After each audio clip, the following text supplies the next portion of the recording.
The Big Issue. Breaking down the issues that matter.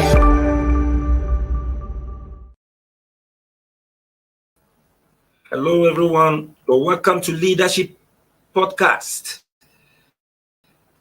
It's another edition of The Big Issue. And of course, as usual, I am your regular host, George Agba, and with me here in the studio is our in-house journalist. We have Silas Ezewu and Tunde Oguntola. Thank you for having me. Well, the big issue of the day is the PDP's black uniform protest in Abuja. And the matters are rising. In the aftermath of the 2023 presidential election, the opposition People's Democratic Party took to the streets of Abuja in protest of the presidential poll. Protest that landed them in the national headquarters of the Independent National Electoral Commission. The protest is said to be one of the high-profile protests we have always had in Abuja, just as the presidential candidate of the party and former vice president, Alhaji Atiku Abubakar, was among those who led the protest. And the chairman of the PDP Presidential Campaign Council and Akwa Ibom State Governor was there, as well as his Sokoto State counterpart, Aminu Tambuwal. They were protesting the outcome of the election that brought Tinubu to the fore as the winner, as president-elect.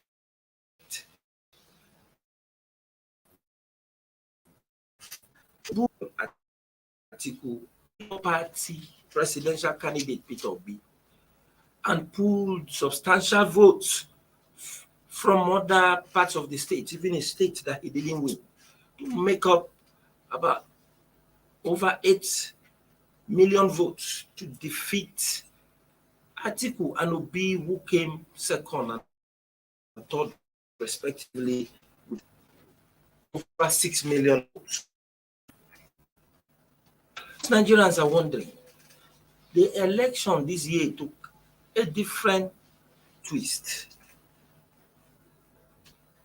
Never in the history of Nigeria do we have a situation where the opposition party will stage a protest before the matter comes up in the court.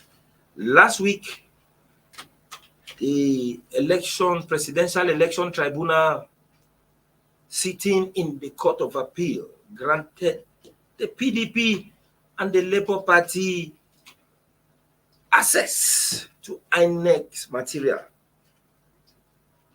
And just as one would have expected that it would just go to the court and the court would determine,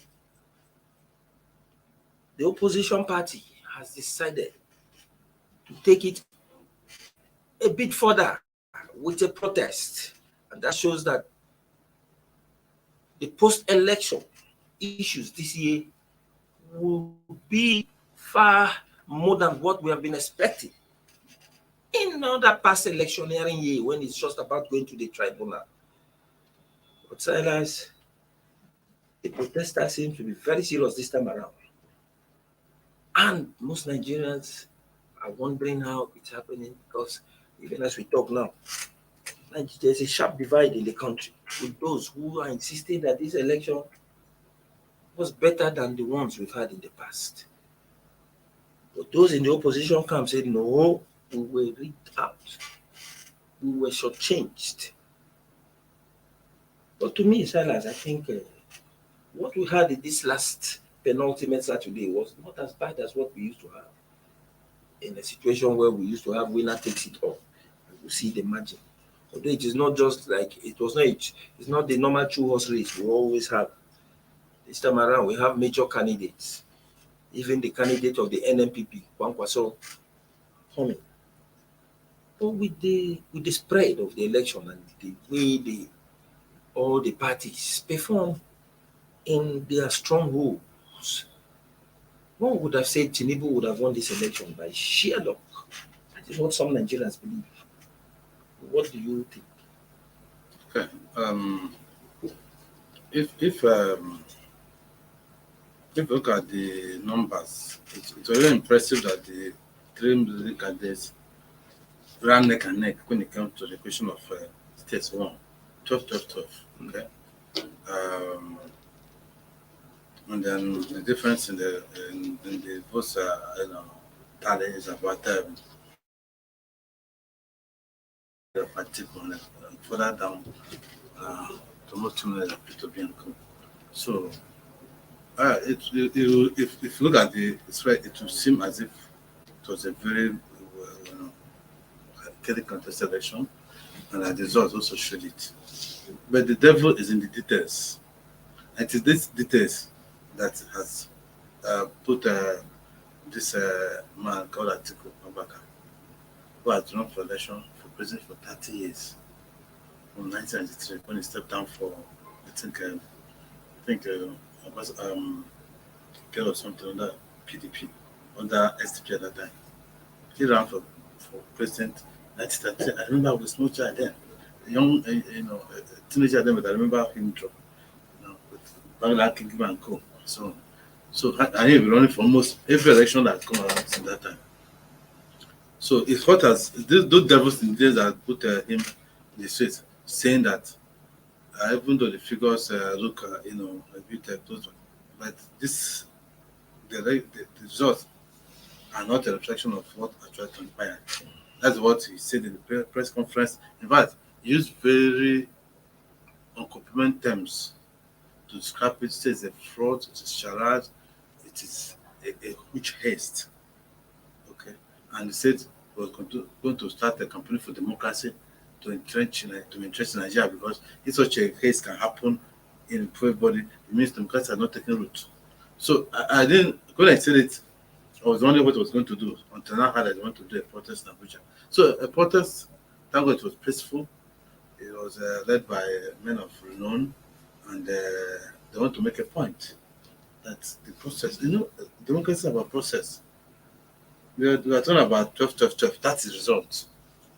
But what process used to arrive at the result. So people are saying that we don't care who really won it, as long as the process is followed. So it's this process that I spoke about when I was talking about the devils in detail. So it's that devil in detail that they are saying INEC breached its own guidelines. They didn't do this, they didn't do that, and that's why they're saying the election is not going to, they're not going to accept it. Otherwise, if the INEC had followed its own guidelines, what I expected the Atiku and Obi to do, well, a gentleman who signed a peace accord to offer congratulations to the man declared winner, which is Tinubu. Just like Jonathan did in 2015 when he said he was losing the election, because he didn't quarrel with the process. The process appeared to have been followed, and he was losing. So he didn't quarrel with the results, he just attended. But both Obi and Atiku are saying the process was breached, and breached in such a manner that it affected the outcome of the election. So, like you said, George, Tinubu has been declared winner, but what they're asking for is an audit of what happened, so that if they had lost fairly, they will now accept their defeat and move on with their life. That's what I think they're doing. So this protest they're doing today, I think it's just a way of showing their anger at the process, but thank God they're not violent. Violent about protest is a democratic right. You understand? Understand. It's a democratic right as long as it's not violent. Well, Tunde, we've been hearing the opposition crying foul, insisting that the elections were rigged, even though the camp of the governing party are insisting that, look, this election with the major upset cost in places like Lagos, Katsina, most other states where the Labour Party candidate Peter became like a hurricane to stage an upset, even though it is the first time he's actually coming out as a presidential candidate, and then coming from a very insignificant party like Labour Party to square up with the with the major parties in the country, the APC and the PDP. Well, you see, when people begin to cry for, not just PDP alone, Labour Party too, and that means there might be an element of truth in this issue of rigging. What do you have to say as somebody who is very close to the electoral umpire? Okay, first I will start by defining democracy, which according to the popular magazine, which is the government of the people, by the people, and for the people. But besides this, my own definition of democracy is madness of many to the benefit of just few. You see, during the collation process at the ICC, the only Ekiti result was announced, and the next day, just when they were about to continue the collation process, Dino started being disruptive of the process. My question to him is, why don't he really hold on for the results announced before it started being disruptive? But I must say, all political parties in this country, they all have their situation room. Just the way civil society also have their situation room. The results is not just being collated at the national level. It has 5 different stages. It starts from the polling unit to the ward level, to the local government, before the states, and at the national collation center, which is the 5th level. And I believe they all have these results on their hands. In fact, they've seen the results before the final process, the final leg, which is at the collation center. Then that was when decided to do along the Labour Party official, which was there. You see, for you to defeat an incumbent party in a democracy like ours here, you need a good romance. Just the way the then APC marched to become a bigger party to defeat ACN, CPC, AMPP, to defeat the PDP, and the APC got it right. You understand? Not at the last minute when results have been collated. That's when you imagine. In fact, I'm seeing the likes of Dati as well as Okowa sitting there. See, all these are uncalled for. You had all the processes to endorse yourself before now. Just imagine maybe if the presidential candidates of the Labour Party pick somebody like Kwankwaso of Kano State, wouldn't have done better than what is 6.1 million he got during. Or even if Atiku had pleaded with Obi, please don't leave PDP. Let's sit down. Let's maintain that the status quo just like that of 2019. You understand? They will have done more magic than what's happened now.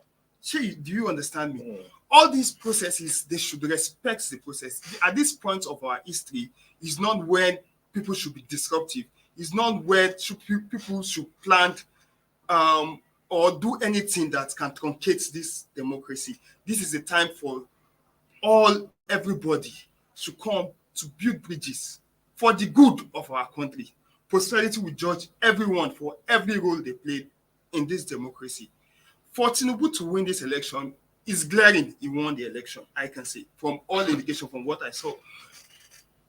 The Beavers machine that's now been attacked, I can say Beavers is one of the best things that has happened in the history of this, our nation history. So, and it's totally unfair to throw the baby with the bathwater at this process. Everybody was accredited using the Beavers machine, which performed optimally, and they voted. But there were glitches, according to INEC, during the process of uploading the results. And this is not there in the Electoral Act. However, since it could not be done, what you need to do now is for you to pursue your case legitimately in the court, not causing chaos. Even during the collation at the National Collation Center, there were pockets of protests all over. It's uncalled for.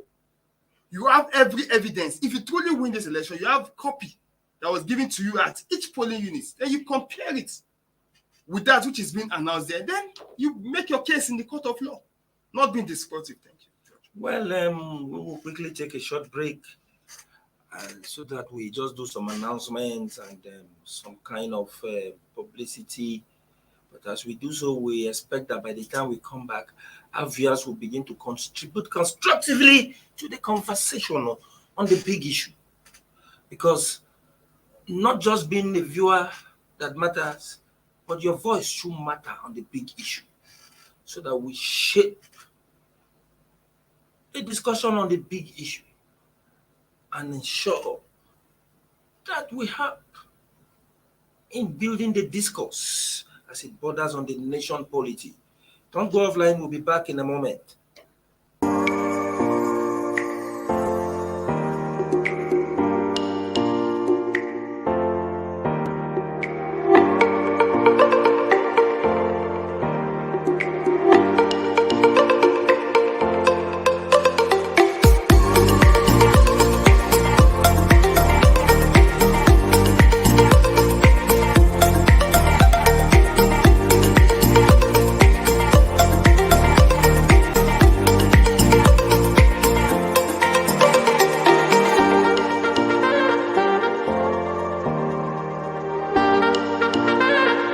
For sponsorship and advert placements, please contact 080-3688-6158. Last Word Leadership Podcast Studio. You have the last word.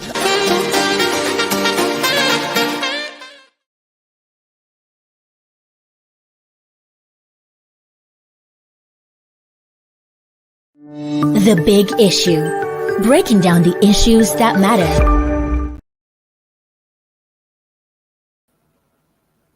Welcome back.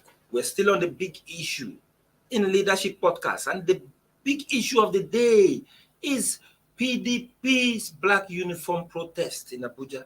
And matters are rising. So as you've heard, Tunde there. Tunde does not believe that the meeting was rigged about that election. And he has explained it all. That the outcome of the election, with the result popping up from the various strongholds of the political parties, which was seen in the situation room. Which was actually seen in the situation before room, before the collation itself, where it was enough testimony to show that this election should go down history as one of the best elections compared to the ones we have been holding in the past. What do you think about today's view? I think it's entitled to his opinion, which is a constitutional right.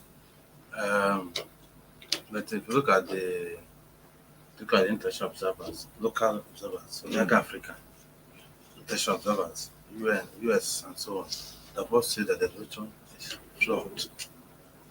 They both say so. So I don't know why he's saying what he's saying, but I respect his opinion.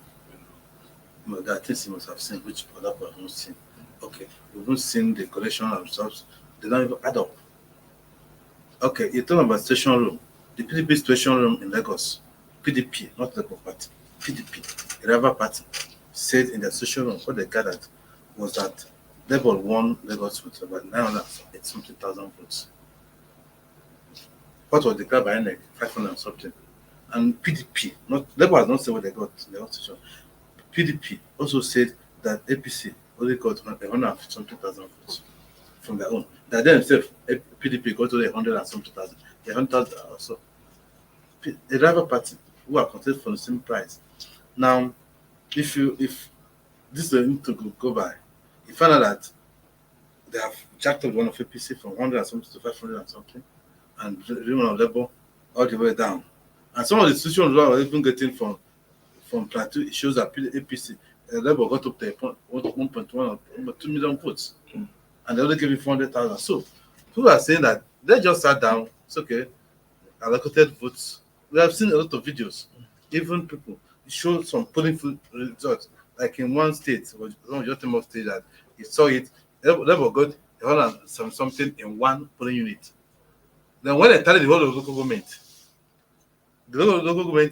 it did not get up to 170 something, the whole local government, what it got in one polling unit. So you could see a lot of discrepancies. I saw one when I tabulated the figures, it was 100 and something thousand. And they gave APC 400 and something thousand. That one it was even scrolling on television. So there are a lot of audits that needs to be done. That is why people are talking about the process that led to this discussion has some fault.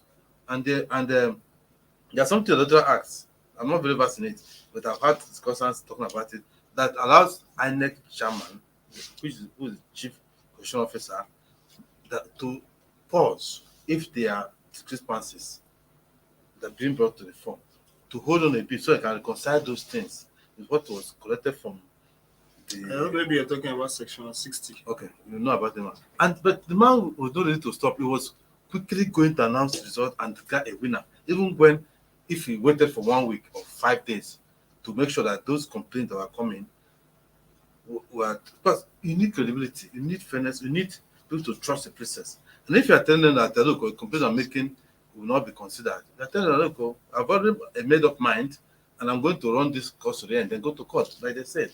So if you say it's the best, and so it's only PDP, APC that benefited from it, and then they're saying everything has gone well. Every other person, even those who are not partisan, are saying that this election is the worst Nigeria has in 2007 when Mosiwu conducted an election, during which at that time people just wrote results by themselves. And people are saying this time around, the INEC officials were good to just allocate results the way they like. Okay, trade off this one, okay, trade Lagos, you will by 10,000 votes, trade off Katsina, then give. Do you understand? So, even in Rivers State that people are talking about, you could see the kind of bringer this that happened. The source of, even the officers, Lagos are talking how they were harassed and forced to change things. So, all those things I need to be able to. So, look, let's have this audit done. Then the court process. Then you can now say, this man won fair and square. And everybody congratulate him. Nigeria wants a president that will have the legitimacy of the highest winner of the election. That's just that. So it's not just, when I spoke at Benin, I said, it's not just about the result declared. It is the process of declaring it that makes it a democracy. So I wish we're not having this convention now. But if INEC had followed its own guideline, the people will see that they lost the election, they will quickly adjust and they go on with their life. So, luckily, Atiku is not a violent man. He has followed due process. Peter has also said he's going to follow to the court, which is able is asking, let them have violence and bloodshed. Yes, let's audit it. Before we can arrive at the final conclusion that the election is free and fair, is the best election, let's subject it to some tests. If you pass it all those tests, you can convince, okay, the election has been well done, and that you don't expect a perfect system, okay? No, if you're looking for 100%, think that a human in the institution, you will not get it. But let it also pass some minimal tests. If you pass those minimal tests, the elections conducted according to free and fair and credible, and the results are collected in that way and tallied up, and it comes to what it is now, then we cannot say, fine, the business is done, let Nigeria go ahead. But it is not done that way. Those who are lost have lost will continue to feel that they have been cheated. Thank you very much, Silas. Tunde, I think let's look at this idea of beavers. I think one of the major contention of the opposition is that INEC refused to upload this result in real time to the IRF, and at the end of the day, they count that true for one of the irregularities. What is the position of the Electoral Act on the idea of uploading of results? Well, there is the Electoral Act is clear on the issue that the INEC chairman will decide the option which he will conduct the election. The Electoral Act given that mandate constitutionally to do that. However, during the midst of the process, he discovered that there were glitches. And I think maybe he don't want to really come out that they are trying to hack the system in a situation whereby if you try to upload one of the results, there will be 2 or 3. And there will be more greater irregularities than what we're even fighting for now. I think that's why he just decided to okay, let's lock it and calm the whole situation down. Then we'll upload it. If you go and check, most of the results are already uploaded. You see, why saying even the US democracy is also having issues. No democracy is perfect globally. They will have to give it to whoever has tried his best to move this democracy forward. Before this election, we've seen superpowers in this nation. In fact, they've moved all their citizens out of the country. Then we conducted this election. Until now, we are still living peacefully, which is a shocker to the whole world. And we are still saying we've not done enough. In this same election, we see somebody who is an Okada driver winning the House of Rep. In this same election, we see somebody who is a bus driver winning the House of Rep. And this same election we are saying is one of the worst elections. It's unfair.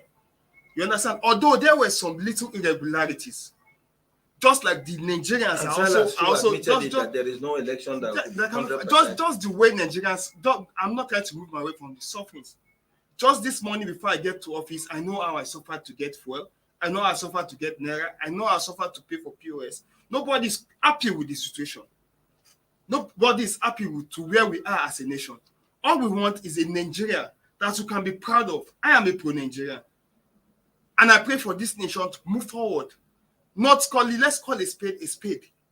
You understand? Anything that is good should be good. Just like the German theologian and also a philosopher, Martin Niemöller, who said, and I quote him, that so when they came for the communists, and I did not speak out just because I'm not a communist. When they came for the Jew, I did not speak out because I'm not a Jewish person. So when they came for the trade union, I did not speak out because I'm not a unionist. And now when they came for me, nobody speak out for me. No. Let's speak out the truth. Nigerians are not happy anyway. Nigerians are not happy to where the nation is moving to at the moment. And that's just the same way the candidates of the Labour Party dwell on the mentality of the youth who want the jet progression of the country and use both religious sentiments and divisive sentiments to get the minds of the youth, just to get the vote which he has now. You understand? All these are uncalled for. I think all the presidential candidates will move together, work closely with the president-elect towards having an egalitarian society. That's my view. You've heard Tunde's view. No, I know you want to ask me. Let me just come in quickly. This kind of comment, I don't think it's helpful. Are you now saying that you only got to vote because of religious sentiment? P2P is on record as campaigning everywhere that nobody should vote him because of religion or ethnicity. And it says something everywhere.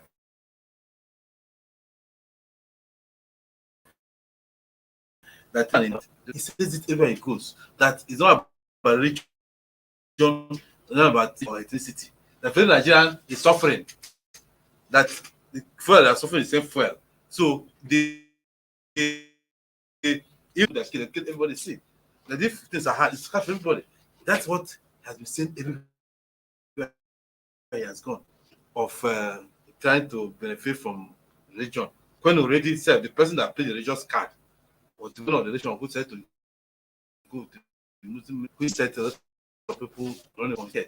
Or Atiku that went to the north and said don't vote for people from the south. Peter has never campaigned on existing religion. That's the word his message across Nigeria. The youth who are thinking about tomorrow, not the people thinking about past. I'm not a person, but the accused of I don't think the thing that he comes with the condition of frugality, of good performance as a governor. Somebody who comes without any picture to show of him commissioning any project. You can't show the still days. Somebody show me. He's not a showing person. You know, he's not a showing person because it's there. He's not showing what? It's somebody that carries his own bag. Show evidence. Let's see. It's somebody that carries his own bag. That was just his driver. Has one or two shoes. He's a frugal person. He's not this spend thrift that Nigerian. Yes. He's having a company in Panama. He's been guilty of that. You know, when he was asked, he was claiming his family business. He has a company. Claiming to be modest. Having a company. Yes. Yeah, not a company which somebody who is having an addict, a drug baron, somebody who has stolen Lagos blind, somebody who will have all the evidence. Well. That's not have the company. I hope you have it. That's not have the company. That's all what you're saying. Because even at the media, he said that the media said Nigeria has elected what? As president. I hope you can prove it. That's what I have to say. I hope you can prove it. I think the big issue will not actually. Yeah, we don't need to go this way. To the idea of ad hominem attacks. At least we've just in the human. Well, for now, that is it in the big issue. And of course, in law, they said the burden of proof. lies in the accuser. He who accuses should be able to prove that what he's saying is actually authentic. And what we expect the PDP and the Labour Party to do before the presidential election tribunal. Good and fine. The PDP has engaged in a black uniform protest to pass on their message that they are not happy with the presidential election held penultimate Thursday. But the protest is not enough. Constitutionally, their grievances should go to the court, and it is only the court that will prove whether the allegations of rigging, irregularities in the elections are actually real or not.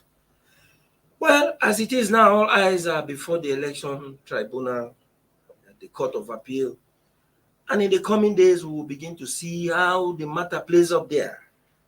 But today's protest, too, has actually shown that the opposition is not actually taking it lightly. And it is an unfolding issue. And it will also be so until we get off the elections. The governorship and the state assemblies election is coming up this weekend. And we have a lot on our hands politically. And of course, we assure you in big issue that we will always be keeping you tab with the issues as they come. Thank you for keeping tab with us. And of course, I thank our in-house analysts for addressing the issue, though very aggressively today. And it shows the mood here too, in the studio, that everybody in the country is taking this particular election very seriously. Very serious. Including our in-house analysts. Join us same time tomorrow for another edition of The Big Issue. Have a wonderful day. Thank you for watching. For sponsorship and advert placements, please contact 080-3688-6158. Last Word Leadership Podcast Studio. You have the last word.